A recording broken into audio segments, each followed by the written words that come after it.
there's a good competition in the Caribbean for investment in various countries, and I think competition starts here. Now I have the great pleasure in inviting Professor Joseph Stiglitz, Nobel Prize winner of economics, professor of Columbia University, who has kindly agreed to give us a keynote address on the theme. And sure, we know him in the Commonwealth from a few years. He did speak to the foreign minister, finance ministers, and he did help the Commonwealth in looking at a sustainable development paper. And we look forward to his address this morning. Professor Stiglitz.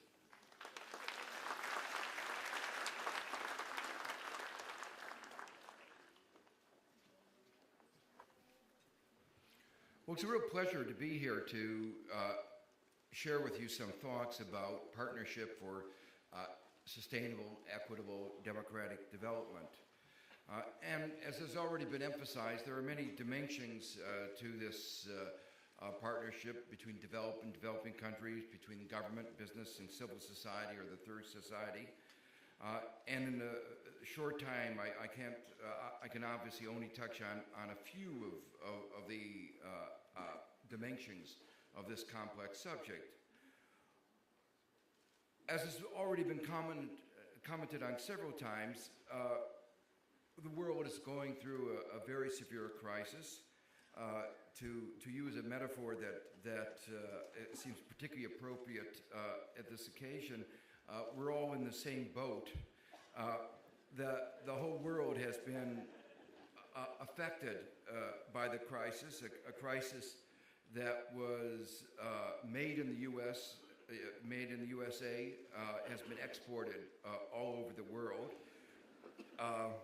Probably not our best export, but it's going to take a global partnership to get us out of the crisis, a partnership between governments and the private sector, between the developing and the developed countries.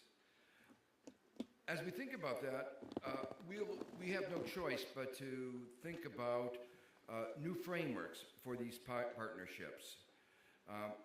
The crisis itself has brought forward a number of lessons. It's showed the failings, the limitations of some of the old economic ideas or ideologies, perhaps more accurately described. But it's also showed some real problems with our institutional structures. In the last global crisis, that of 97-98, the United States and some of the other advanced industrial countries went around to the afflicted countries and said, imitate our banking institutions. I don't think anybody will say that now, and many of them were glad that they didn't follow that lead. Though that raises the question, what do we mean by good institutions? What do we mean by appropriate economic principles?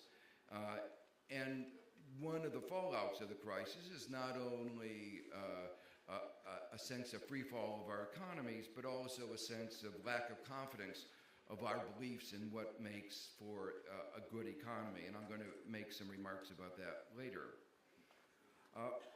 One of the things that's also very clear about this crisis is that it has helped create it will inevitably lead to rethinking some of the basic rules of the game.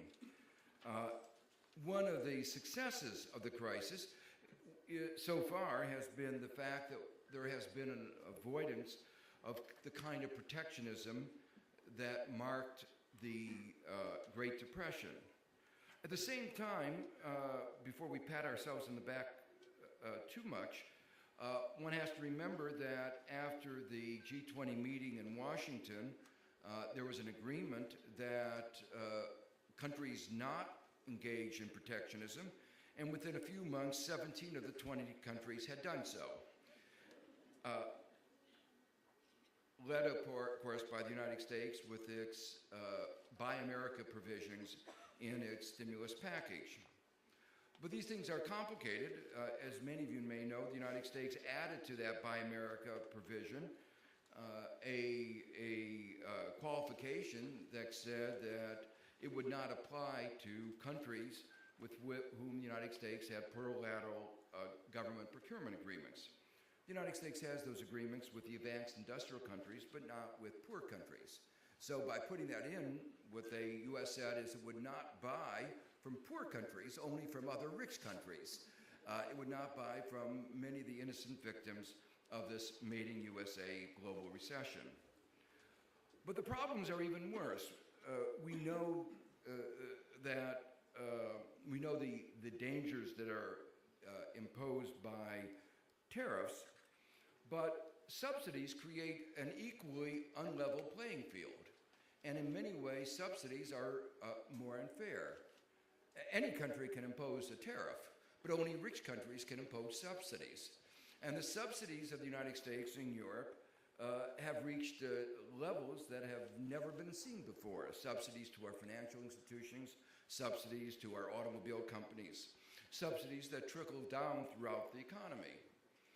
So we talk about an open global economy, but how is a bank, for instance, in a poor developing country to compete with an American bank that has received literally tens, in some cases, $100 billion of subsidies?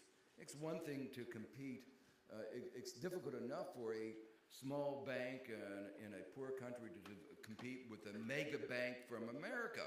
But how can it compete with Washington, with its unbridled printing presses?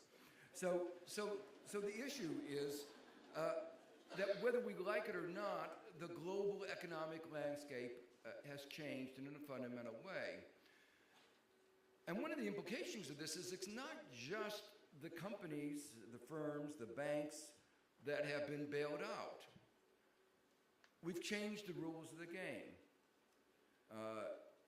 An American firm that knows that it can undertake high risk, and if it has a problem, will be bailed out, is going to be willing to take more risk. And therefore, again, the global competition has changed in a fundamental way. I think these are some of the questions that the international community is going to have to address as it tries to recreate a new global economy. Thirdly, as we think about the new structures of partnerships that going forward, there are a new balance of political and economic powers. Some of this has been alluded to in several of the other speeches this morning. While growth everywhere has slowed, the actual differences between the growth rates between, say, China and the United States have actually increased. And so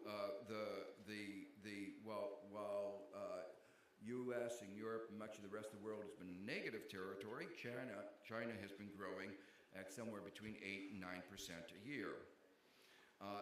Those new economic powers, the new balance of economic powers, is going to have profound implications, and it's already being seen in how negotiations are going on. It will inevitably be reflected